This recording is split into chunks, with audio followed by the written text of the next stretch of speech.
தற்போதைய அண்மை செய்தியை பார்த்துக் கொண்டிருக்கிறோம். நாடாளுமன்ற தேர்தல் பணிகள் குறித்து சென்னையில் தேர்தல் ஆணையர்கள் ஆலோசனையில் ஈடுபட்டிருக்கிறார்கள். இது தொடர்பான கூடுதல் விவரங்களோடு இணைகிறார் சிறப்பு செய்தியாளர் பாண்டியராஜ். பாண்டியராஜ், விவரங்கள்.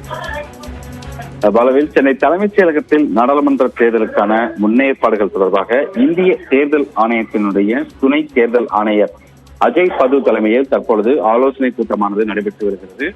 நாடாளுமன்ற தேர்தல் தேதியானது விரைவில் அறிவிக்கப்படும் என்ற தகவல் வெளியாகக்கூடிய நிலையில் அதற்கான ஏற்பாடுகளை மாநில தேர்தல் ஆணையமும் அதிகாரிகளும் அதே போன்று இந்திய தேர்தல் ஆணையமும் பல்வேறு கட்டங்களாக பல ஆய்வுக் கூட்டங்களை நடத்தி இருக்கிறது. அதன் அடிப்படையில் இன்றும் நாளையும் சென்னையில் பல்வேறு ஆலோசனைகள் நடைபெற இருக்கிறது. இதன் காரணமாக தற்பொழுது சென்னை தலைமைச் செயலகத்தில் இந்திய தேர்தல் ஆணையத்தினுடைய துணை தேர்தல் ஆணையர் அஜய் பது தலைமையில் தற்பொழுது ஆலோசனை கூட்டமானது நடைபெற்று வருகிறது. இந்த ஆலோசனை கூட்டத்தில் தேர்தல் ஆணைய முதன்மை செயலர் மாலிக் மற்றும் ஆகியோர் தற்போது சென்னை தலைமைச் செயலகத்தில் ஆலோசனை ஈடுபட்டுக் கொண்டிருக்கின்றனர். இதனைத் தொடர்ந்து மதியம் 2:30 மணி அளவில் வருமான வரித்துறை, காவல்துறை, வருவாய் மற்றும் புலனாய்வுத்துறை, சுங்கத்துறை உள்ளிட்ட பல்வேறு துறைகளின் அதிகாரிகளுடன் இன்று மாலை வரை ஆலோசனையானது நடைபெற இருக்கிறது. இந்த ஆலோசனையில் தமிழக தலைமை தேர்தல் அதிகாரி சத்யபிரதா சாகு மற்றும் பல்வேறு தமிழ்நாடு அரசினுடைய அதிகாரிகளும் கலந்து கொண்டிருக்கின்றனர். மேலும் நாளைய தினம் மாவட்ட தேர்தல் அதிகாரிகள், காவல் ஆணையர்கள், மாவட்ட காவல் கண்காணிப்பாளர்களுடன் காணொலி காட்சிகளாகவும் இந்த ஆலோசனை கூட்டமானது நடைபெற இருக்கிறது. எனவே